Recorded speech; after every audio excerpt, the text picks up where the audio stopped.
Welcome to Booked All Night Season 2. Each week, Jess, Katie, and Maggie launch into new worlds, discover amazing characters, and bring you the best bookish discussions under the stars.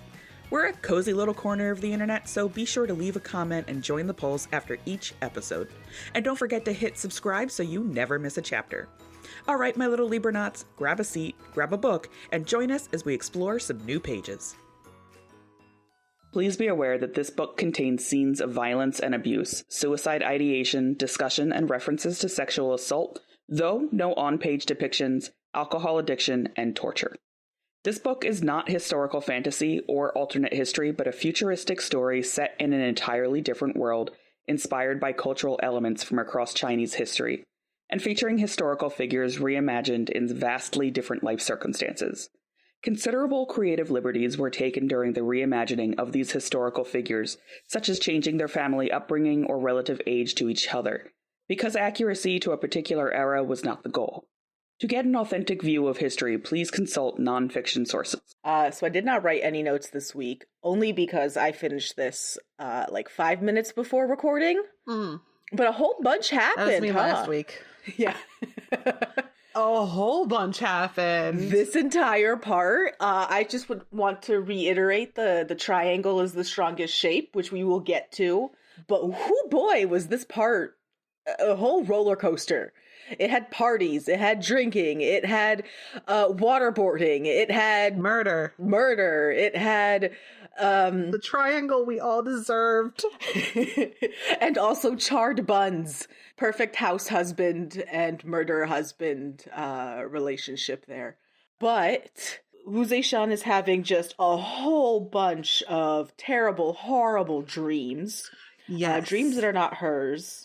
Until she wakes up and she's like, oh, these are Ximin's dreams, which are horrible and terrible and full of death. And she's like, how can anyone live through this? And it's not a fun time. And she kind of understands why he drinks because of everything that happens.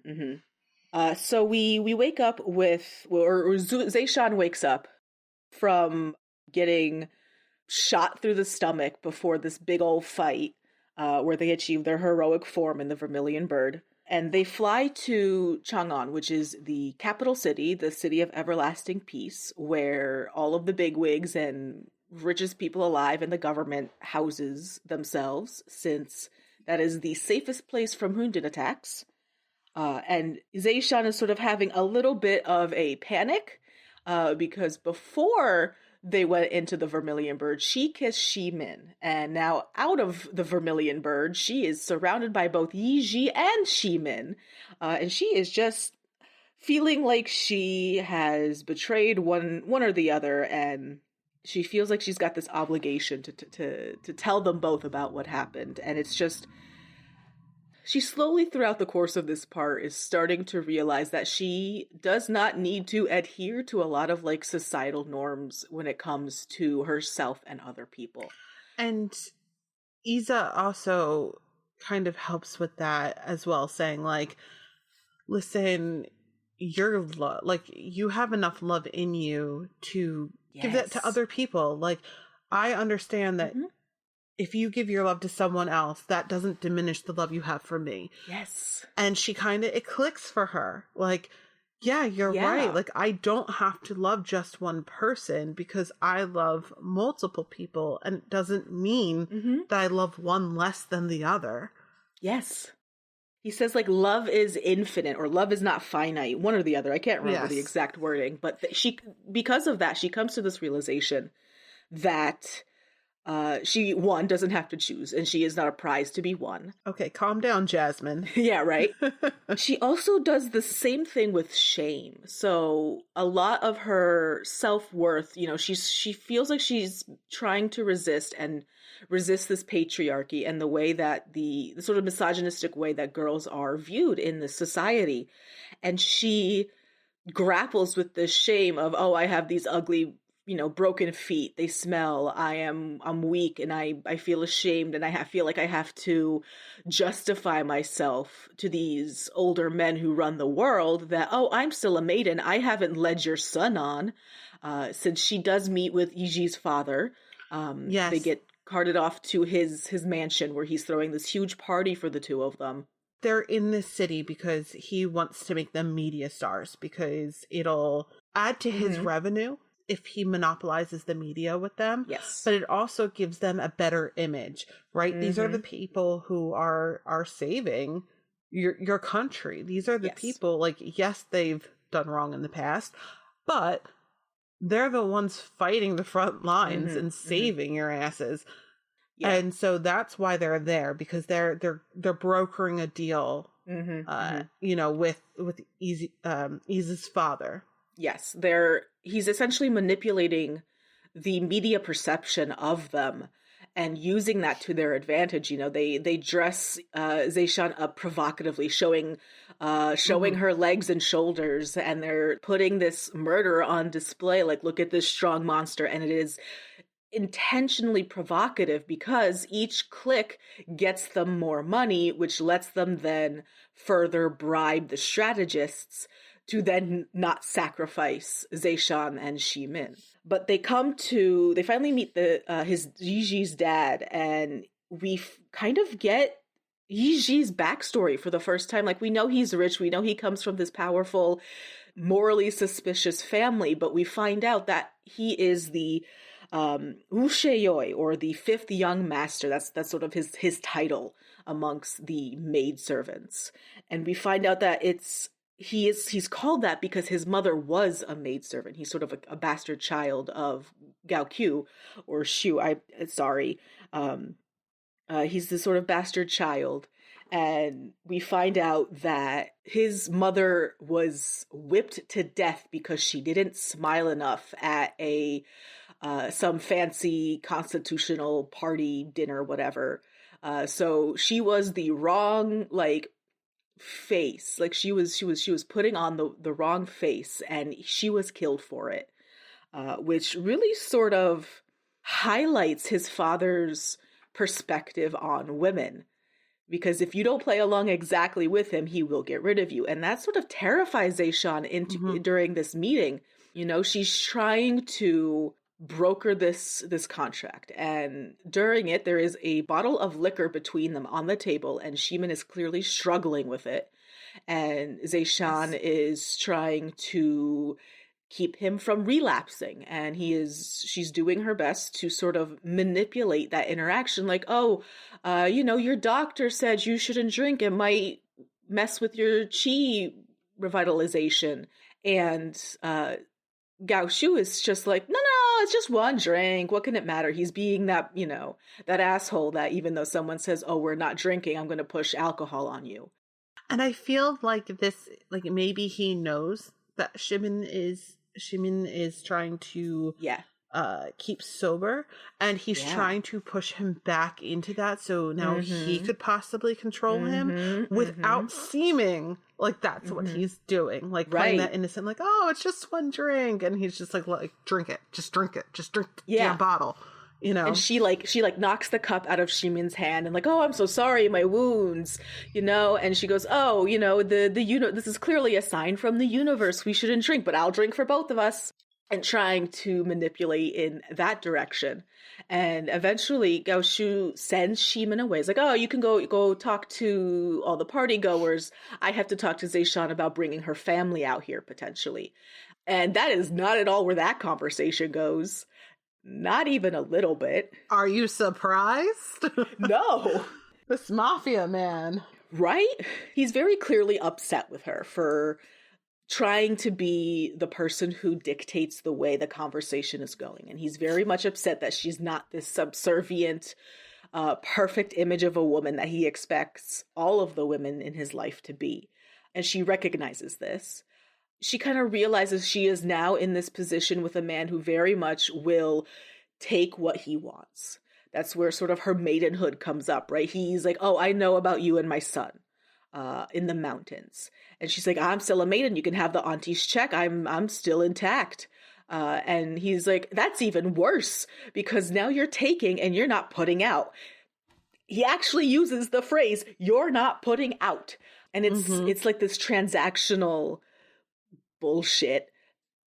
She comes to this realization that she is now in this room with this man who thinks that because he is doing her a service, doing something in her name, that she needs to put out for him, that she needs to give back what she has taken from their relationship, from their interactions. She can't just lead people on and have them Mm-hmm, fawn over her and do everything to help support her and not do anything back, which is gross. Yeah. And she's at this point in a wheelchair. She literally can't even shuffle away. She's, you know, she's got that gunshot wound. She's healing. Like, she is like terrified. Like, this man can just, he's going to do this to me. He's going to do this to me. And like, that's where her mind goes.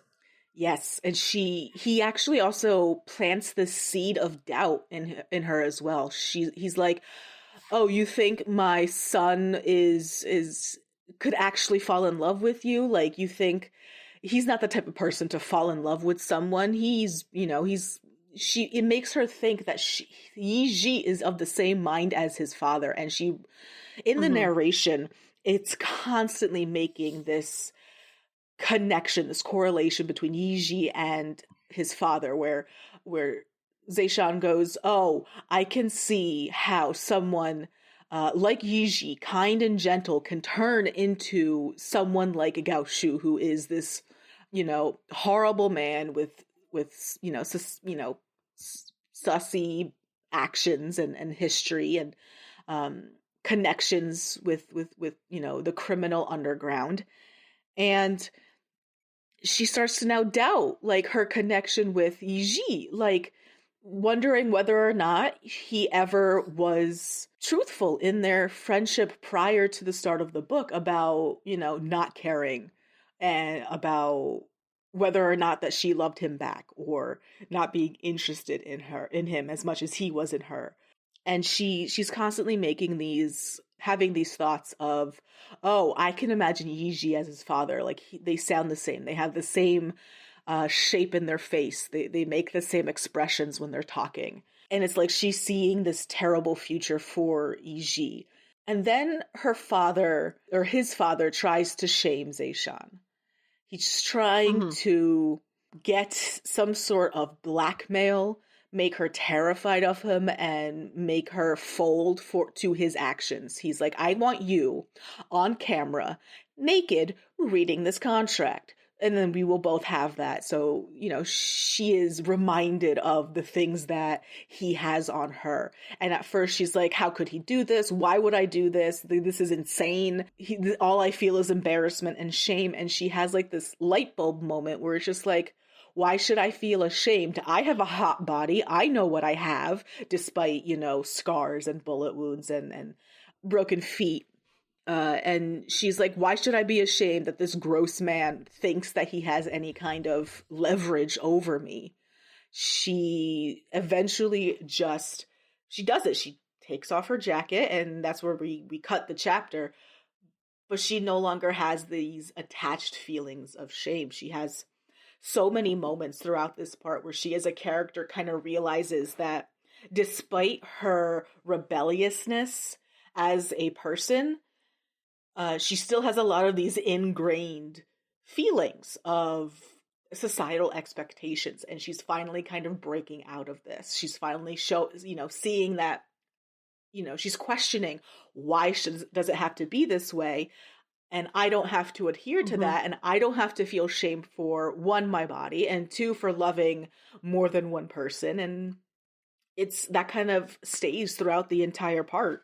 I'm sure he uses that at some point in the story. I don't know if it's the first book or the second book, but I'm sure that comes up. And I've been thinking maybe he doesn't use it like to give to like her family and say, look at what your daughter did, or the public or whatever. I think he's going to use it against his own son. Look, I had your woman naked alone. And here's the proof. I have it on camera. Right. The best part about the end of this chapter, this is the end of chapter 30, is once she kind of has this realization of, I have no reason to be ashamed. The line goes, Is this really such a shameful thing to do? He'll have a video of me. What? Naked? Wow, the horror, as if I wasn't naked when I was born. But she ends this chapter with, oh, no, he's dead. She's imagining all of the ways that she is going to flay him alive after they win the fight against the Hunduns that, you know, she needs him for in order to survive. And she's like, oh, no, I'm going to come back here and I'm going to rip him piece by piece. Like, I am going to flay him. But we go from her having these fantasies immediately into the start of chapter 31, which is entitled Bad Example for the Children, which is my favorite thing. It's because I love all the chapter titles in this book, but that one especially is just very fun. But this is the one where, you know, they're in all of these different promo images, photo shoots, getting set up to, you know, finally getting like their image mediated, you know, letting the fact that they're being provocative and the hate clicks essentially from all of the viewers, you know, literally pay for them to survive. Yeah, because I think in the negotiation, Zishan has it so that they are going to be crowned. They're going to be crowned with their proper titles. It doesn't matter that they're prisoners or murderers or whatever. They're going to get the respect they deserve.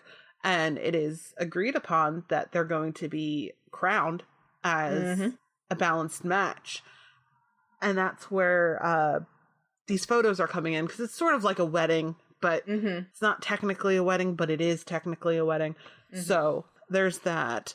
And that's why they're getting all these photos done, because they're going to get their crowns. They're finally going to get their crowns. Isa and Zishan have a conversation. This is where the love is not finite conversation comes in. And they're like, why would I be jealous of you and Ximin if I know that when you're looking at me, there's still a place in your heart for me?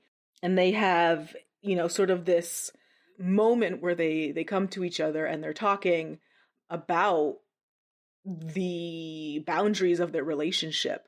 And this is sort of the first domino to fall to set up the strongest shape in the world triangles. But what we get immediately after that is the history, the sort of the beginning of Ximin's alcohol addiction. We get the backstory there, where she has another dream that is a memory from Ximin, and it is this horrifying thing. She's strapped to a chair. Her jaw is being pried open and held open with razors. A rubber tube is being shoved down her throat and forced to drink alcohol. And it's An Lushan, the one strategist who was like, we're going to sacrifice you and you have to go fight even though you haven't done your 2-week mandated recovery period. And that's when she wakes up and she was like, oh my God, like, I have said so many terrible things to him as a recovering addict. I did not understand. And she runs to his room and is like, I'm so sorry. And they're trying to have this sort of conversation with him, but he sees that Zishan and Ija are holding hands. And he's just like, oh, okay. And he shuts them out, and they no longer have like this open line of communication between Ximin and Zishan anymore. We get this one very important bit in the next couple of chapters. They're setting up for this wedding, and they want to go do some more promotional pictures at Zishan's this part terrace home. And because Gao Shu is cheap, he sends all of the other balanced matches to fly in the same hovercraft as them. And obviously there's issues because one of the pairs is super racist and hates Rangdi. But we also get this vital piece of information, sort of like that one, the Mouseketeer sound, where it's like, this will come in handy later, where it's brought up that a female pilot's spirit pressure is more acutely felt than a man's. measured. It's more acutely measured, yes. So yes. A lot of the times when they're outside of the armor, the female pilot's spirit pressure feels higher, but the male's spikes during the fight to a higher level than what its base is at. So the white tiger balanced pair, she's got like 8,000 more spirit pressure than he does when they're just kind of standing around. Right. That is the first, it is one of the last actually of bits of information that we get sprinkled prior to the reveal later on about how built in the deaths of the girls are in the chrysalis. Yes, which we will get to in a later scene. Yes. In this part. But that's just one puzzle piece. That's like the defining puzzle piece where you can actually see the puzzle coming together. Yeah. When we get to the family, so she gets back to the family and immediately her father is yelling at her. How dare you not, how dare you treat us like this? You haven't sent us a single message. You haven't given us a single payment, trying to basically, get his quote unquote dues for being her father and her surviving in the war so far. And he's like, oh, I bet you would love if we were just crushed by the Huyndens. And she was like, yeah, so what if I would be happy? And she's fighting back. And it's not until later that she's like, oh, I worry now that once I leave and he can't take it out on me, he's going to take it out on my mother and my grandmother. They're going to bear the brunt of his frustration and abuse. We have the two other female pilots that are with them. Ma, I forget her name, Ma something. Big-footed Ma. That's what I've been calling her. Big-footed Ma. And then the other one that slammed Zhexian's head into the wall, right? Mm-hmm. So those two female pilots are there with them. Mm-hmm. And the one, I think it's Big-footed Ma, is just like, well, see it from their perspective. Like, the only reason that they're angry all the time and your father beats your mother and took it out on you is because they're poor. They've always been poor. Mm-hmm. It's hard. It's a hardship. And they don't have anything to take their frustrations out on, so they take it out on each other. Mm-hmm. If you put them up into the city, which is what they're expecting, and you give them their money, which they want, maybe they'll do a complete 180 because now you're alleviating the main problem that was causing the outbreaks of frustration. And then the other one says to her, you can't give in. Because so what? Like, it's not your problem. They beat up on you. They pretty much sold you. Like, they didn't care about you. And they should take care of themselves. Yeah.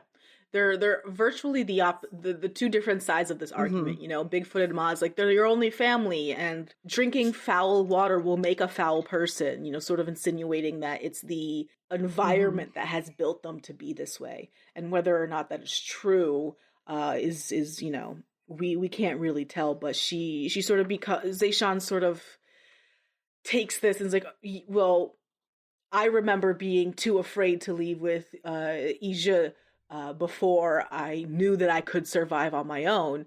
And she describes her mom and her grandma as people who have been beaten into a specific shape to fit next to their husbands, that without them, they can't stand on their own. Mm-hmm.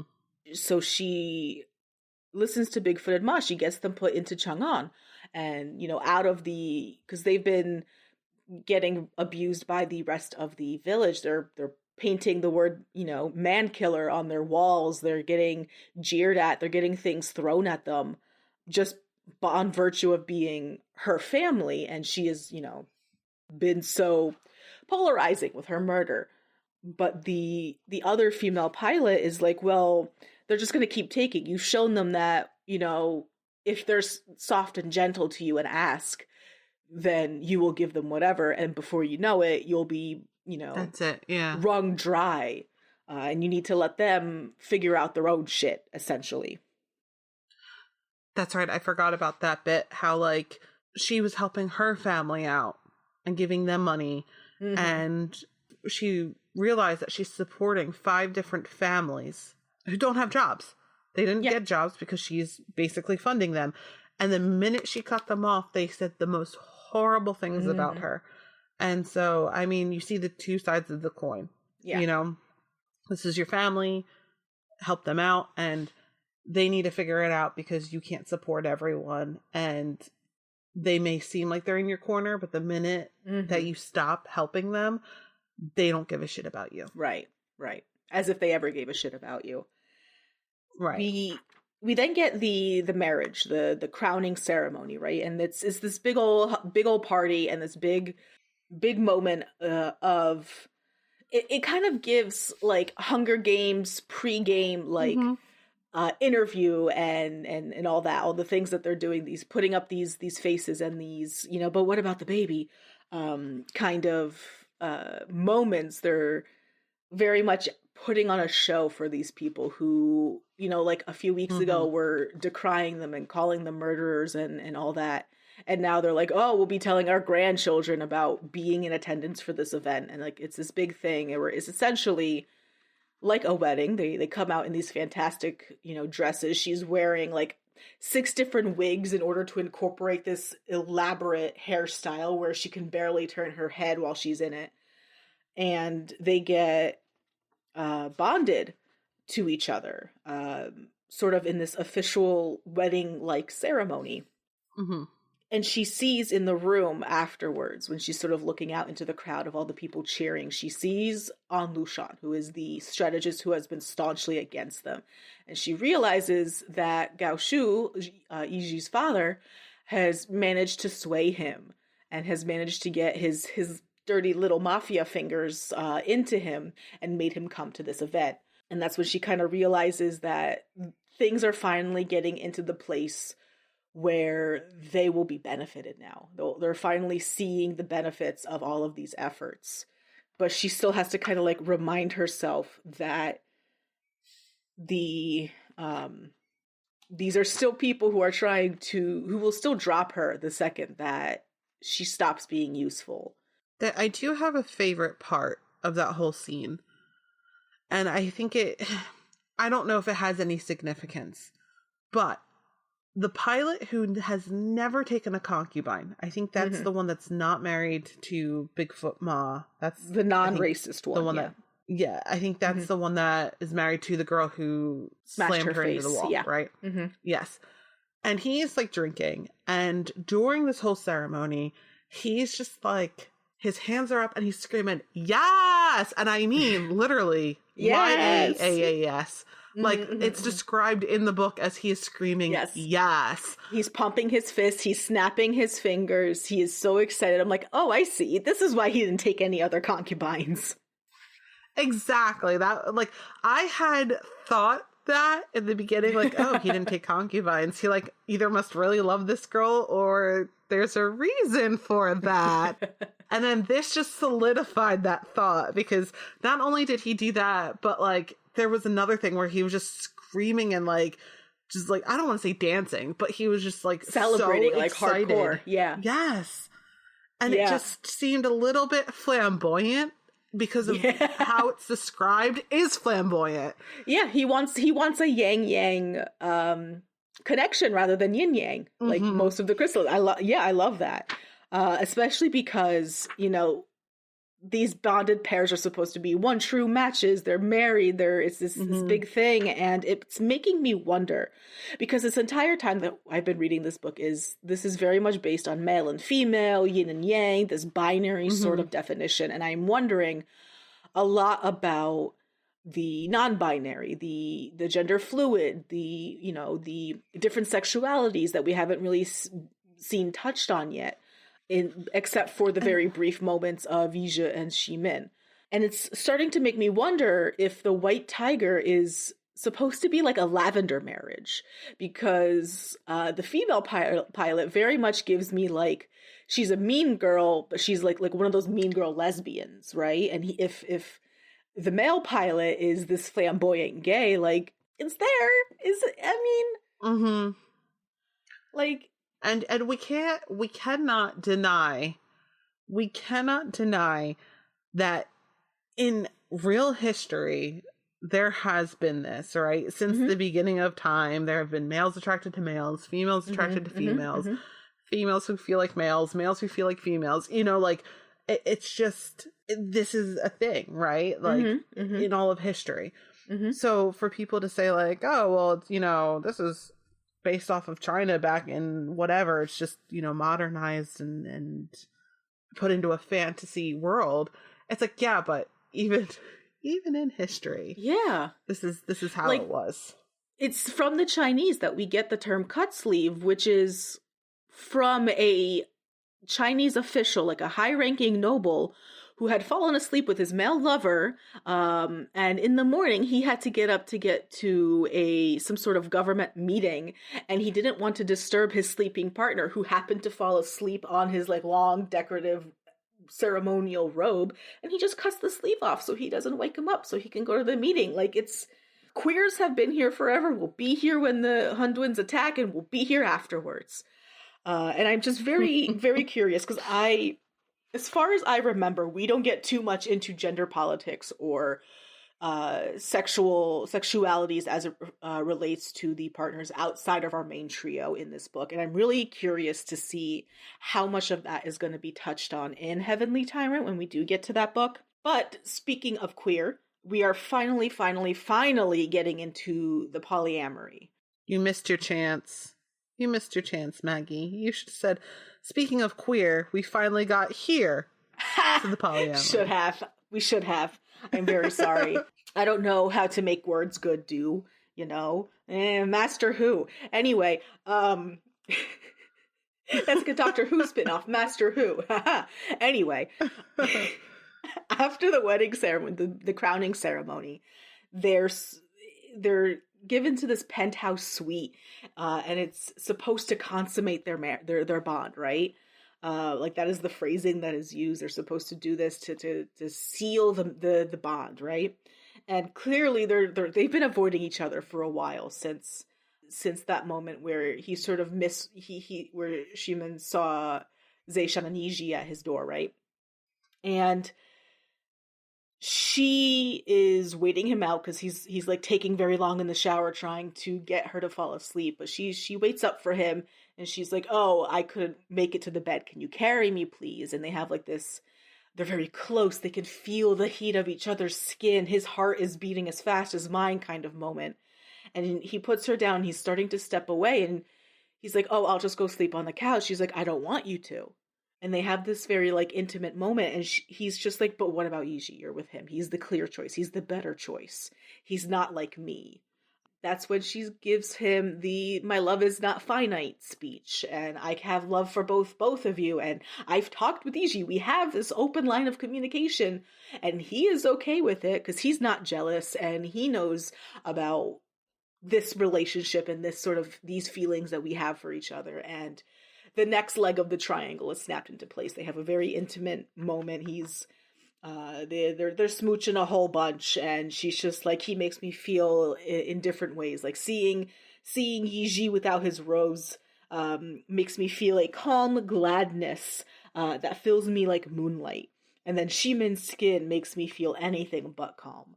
And it's these two different emotions, but still equally strong moments of love. And it's in a traditional YA with a love triangle that's not really technically a triangle. It's just a little just a little V.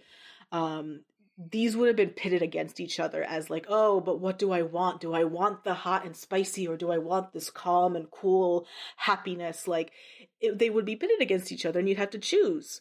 But in this situation, we don't have to worry about that. They're gonna smooch each other, and it's great. In this situation, it's my boyfriend said you could sleep over if it's okay with your boyfriend. And plot twist, our boyfriends are the same boyfriend. This is my boyfriend Steve and Steve's boyfriend Dan, that kind of situation.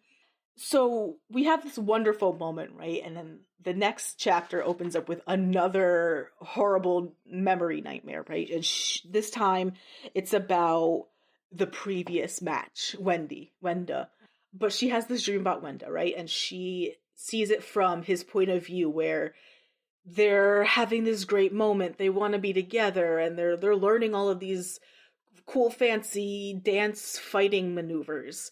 But the entire time, he's screaming in his head, "Get away, run away, get away from me, stop this," before they get to a fight, and Ximen has to, it essentially drains her. He he doesn't he doesn't do it intentionally. He pulls out her chi in the fight. He doesn't even realize that he has consumed her mind. And we get these final flashes of her life in the last like few seconds where she's terrified of him. She wants to get away from him, and she is stuck in the chair in this chrysalis, and she is being sucked dry out of life. And it's when she wakes up, she's in Shimon's arms and she's sobbing, and he's comforting her. And that's when we find out that he's also been having memory nightmares, but this time of Zeishan. He says, I dream about walking on daggers every night. It feels like a nightmare, but I think it's just your life. And we realize it's been happening to the both of them this entire time. Right. And this is also the final puzzle piece that clicks for Zeishan. Yes. Like she wakes up and she's just like, that's it. The puzzle has been put all together. Now we just need a confession. Yeah, she finally gets like all the puzzle pieces. She finally questions, wait, why am I believing this information as if it's cold hard fact? Like, do we really know that women are technically weaker with spirit pressure, or is that just like a lie they've been telling us?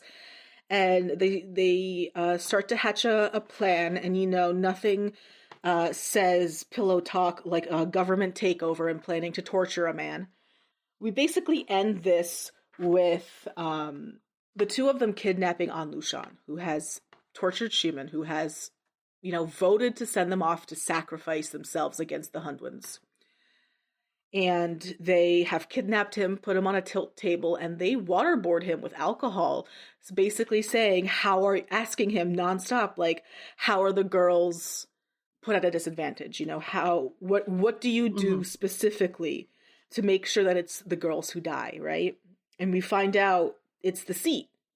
The seat is very specifically set up in a way where it doesn't get like the spirit pressure and active input of like neural processes, and it's only the passive input of taking all the chi.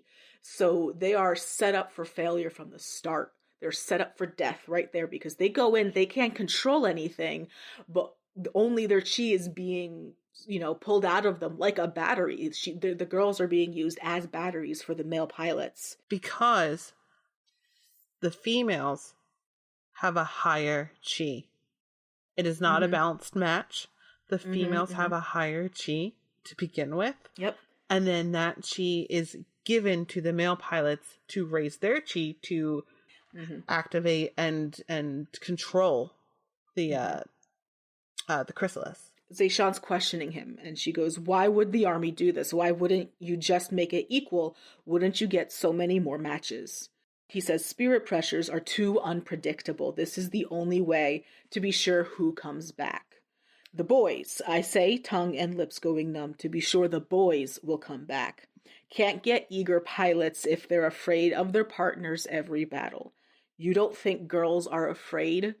Girls know how to sacrifice.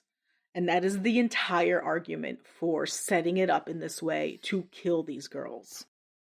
They get this entire confession on camera. They have a little drone with them, right? And they come back to the suite, and Yiji's there, and he's in a little apron, and he has little sleeve protectors for his little student sleeves, and he is making pastries. And he's just like, how was it? Come help me with dinner. I'm frying up some buns. And they're using this as a way to cloak them. Like, they're using the hot oil and the steam of the kitchen to obscure any bugs that might be in the room listening to them. And he's just like, how did it go? And she's like, she can't even verbalize how it went. And she's just like, look for yourself. And he looks, and he has like this cool, calm, detached face. Like, he is shocked when he gets the realization, but he isn't like horrified. He isn't disgusted. And he just goes on listening to this recording.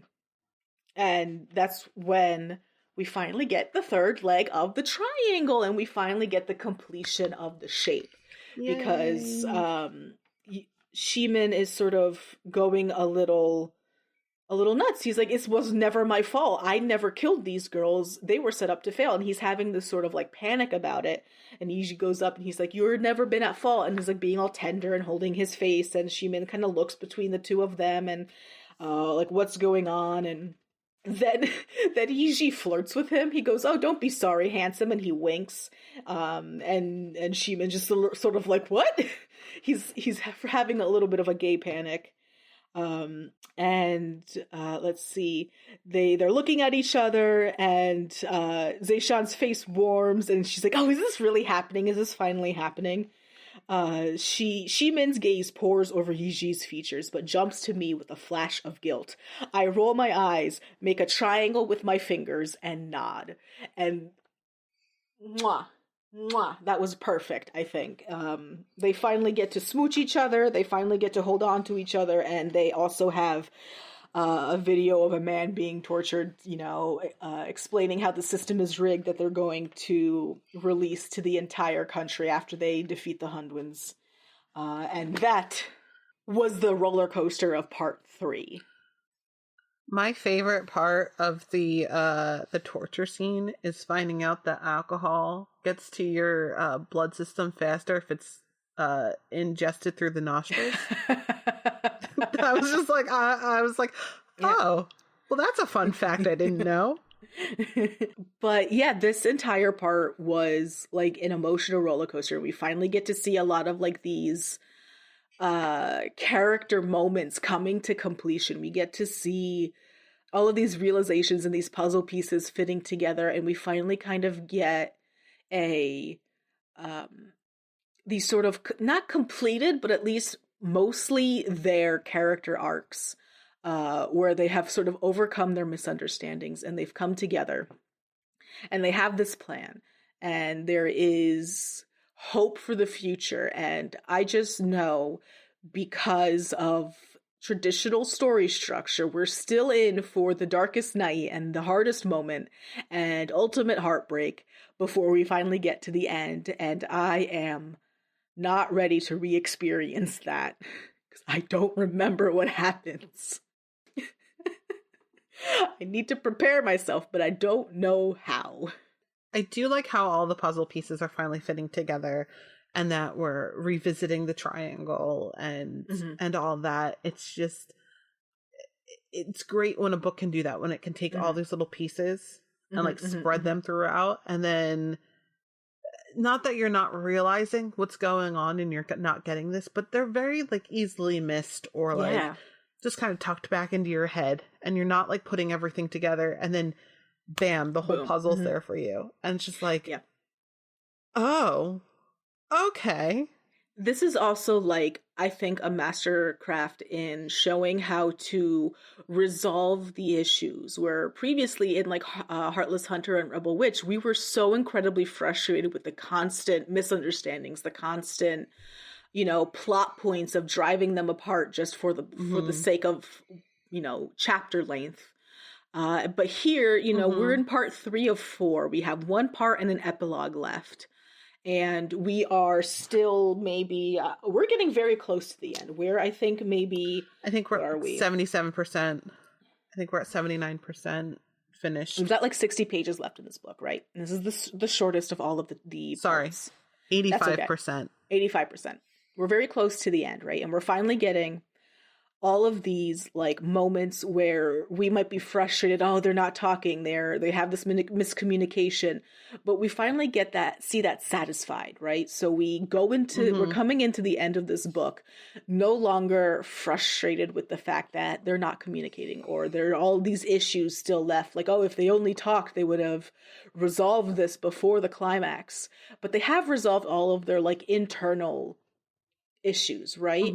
All of the character-based things that were holding them back from progressing as characters have been kind of resolved, but at least between the main trio, right? The 3 of them have finally clicked. They are in tandem. They're working together. They are on the same wavelength. And we're going into the end of this book feeling satisfied that they're not being kept apart for stupid plot reasons, right? That they're not going into this final battle angry at each other because they've been, not talking to each other, and because plot reasons. And we want to make this tension thicker because, they're going into the fight mad. Hopefully they'll be able to reconnect and get on good terms before all this proverbial shit hits the fan. And it's such a different feeling, I think, as a reader, to be able to go into this climax knowing that these characters are on good terms and are going to fight their external conflicts together, that it makes me incredibly optimistic for the end of the book. And I just want to say, I agree and disagree at the same time about the communication part. I don't think it was that they were failing to communicate. They were communicating. I just think that they were guarding themselves and leaving out certain parts that maybe would have helped other people understand. Like when Shimen says something about Wenda, and it kind of explains why he drinks. Yeah. But he leaves out the part that it wasn't him who decided to drink. He also leaves out the part about the whole, feelings. Right. But he does give her that, right? So they are talking a little bit, but they're still new around each other and they're still not used to each other. So I don't think it's a failure to communicate versus more of a, I'm going to guard myself and only give her the information I'm comfortable with giving her. Right. And vice versa. This is an example of the miscommunication trope being done well, being done properly. Correct. Because especially comparing it to like Rebel Witch, where it was not done well, there's very much like a clear gap between the two of them. Like we are more accepting of the miscommunication in Iron Widow because of that, because they're being guarded, they're keeping things to themselves, they don't know each other. It's acceptable. It's very realistic because that's what we do in our normal lives. Yeah, especially if you're thrown together with a stranger and they're like, hey, now you got to work together. Like, of course I'm not going to tell you my whole life's history. I'm not going to tell you all the embarrassing things about me. I'm just going to tell you, here's this little tiny bit of information. Get off my back. So absolutely. I think it's done very, very well because we can believe it because we do it in everyday lives. So yeah, read Iron Widow. It's great. We're not even done with it. And I keep telling everyone, read Iron Widow.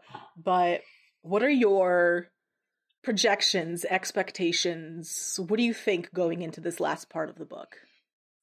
Well, I have always said that, I haven't always said, but I have brought up the fact that I want to trust Iza, but it's hard to because of his father. But I'm still like on that ledge because of the whole triangle and the way that he's just helping them. Maybe he's trustworthy in this book and he changes because of, I don't know, maybe his dad shows him that video of her naked reading the contract and saying, look, I had your girlfriend first, sort of thing. I don't know. But I don't know my assumptions or my theories because not that it's unpredictable, but like I feel like a lot of it wasn't something I would have seen coming.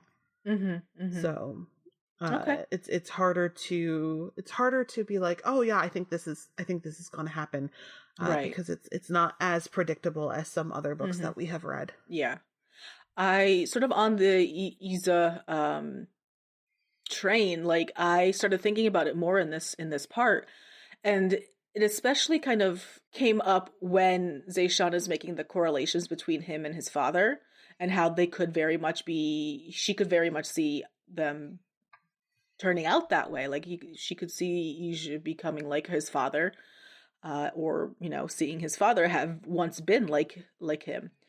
But it was the moment where he's listening to the torture on the camera, where he's listening to the replay of it, and he's not reacting outside of like the cold, calculating calmness that he's got. And it's very specifically mentioned, like it's only when the truth is dropped that he kind of has like this shocked face for a moment before he kind of like recollects. And I don't know if that is partially because he, as a strategist, as someone from the upper echelons, as someone from this circle, knew or had inklings of the system being the way that it is already and not being so thrown by it as Zeishan and Ximin have been. And that has sort of thrown a couple flags for me. And I'm eager to see what happens, in regards to that, both at the end of this book, because once again, I have forgotten everything that happens, but also in book 2. So I'm very excited to get to the end of this book, just so we can get to the next one. That's a wrap on this episode of Booked All Night. We'd love for you to be a part of the conversation, so don't forget to rate the show, drop a comment, and share your thoughts in the episode poll. And remember, subscribing means you'll never miss an episode or interview as we launch into more amazing stories together. Booked All Night is produced by Rob Cook and his cats. So when you share your favorite episode, be sure to tag us at Booked All Night Pod on Threads, Instagram, and Facebook, and say hi to our guy in the sound booth. For more information, like reading schedules and dates on our upcoming interviews, check out the link in the show notes. That's link.bio/bookedallnight. lnk.bio/bookedallnight for those of you who don't check the show notes. Until next time, my little Libernauts, this is Jessica Mary, Leigh, Magdalyn Ann, and producer Rob signing off and reminding you to stay booked all night.